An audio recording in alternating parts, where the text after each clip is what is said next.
ገሌ ለአቶ ገሌ ለሸህ ገሌ ለዳዒያ ገሌ ለዶክተር ገሌ በአላህ Subhanahu Wa Ta'ala ሱና በአላህ ትእዛዝ መሰረት አጋብቻለሁኝ በዚህን ያህል መህር ሲል ጋብቻውን በተባለው መህር መሰረት ተቀብያለሁኝ ብሎ ያረጋሉ ይሄ ነው ጋብቻ ማለት አለቀ ምንለው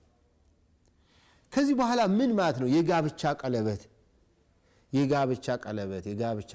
ምን ይሰራል እዚህ የሚደረግ ቀኝም ይሁን ግራም ይሁን ምንም ይሁን አውራጣት ላይ የሚቀመጥ ትንሽ ዋጣት ላይ የሚሆን ምን ማለት ነው የጋብቻ ቀለበት ክህደቱ ውሸቱ ስለበዛ ምልክትና አርግባቸው ብለው የተደረገ ነው ለካሃዲዎች ማሰሪያ ነው የተደረገለት በቃ መንገር ላይ ያገኛትን ማንንም እየጠየቀ ስላስቸገረ መንገር ላይ ያገኘችውን ማንንም እየጠየቀች ስላስቸገረች እራ አግብተናል ባካችሁ በዚህ ነገር እንዳታሳሰቱን ለማለት ለመከላከያ ነው አሉ የተደረገው ባል ያላትን ሴት ኒካህ ያለው ሰው ሊጠይቃት ይችላል ቀለበቱን ፈርቶ ሊተው ነው እሱ አግብተህ ይላንተ እንዳይባል ቀለበቱ አብሮ በሚስማር አይመታ አውልቆ ኪሷ ይዘው ስለዚህ ጋብቻ ቀለበት ማለት ዝም ብሎ የማታለያ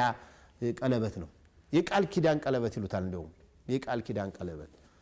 ስለዚህ ይሄ ቢድዓ ነው ሙንከር ነው ከጋብቻ ጋር የተያያዘ ቀለበት የለም ወርቅ ሊያደርግላት ይችላል ለምን ያለብሳትም ሴት ልጅ ወርቅን ማጌጥ ብቻ ሳይሆን ልብስ ብታደርገው የሚከለክላት የለም አቅሟ ፈቅዶላት የቤተሰቡ አቅም ሆኖ ምንም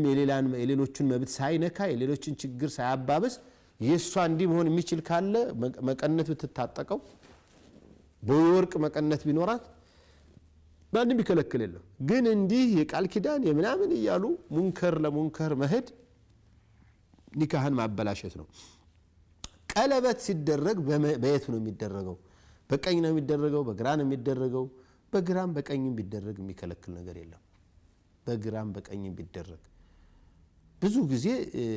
እነዚህ ስለመስራ ስለማያሰሩ ቀኝጅ ለተለያዩ ለማንሳት ለመስጠት ለመቀበል ለመውሰድ ለተለያዩ ስራዎች ቀኝጅ ስለሆነ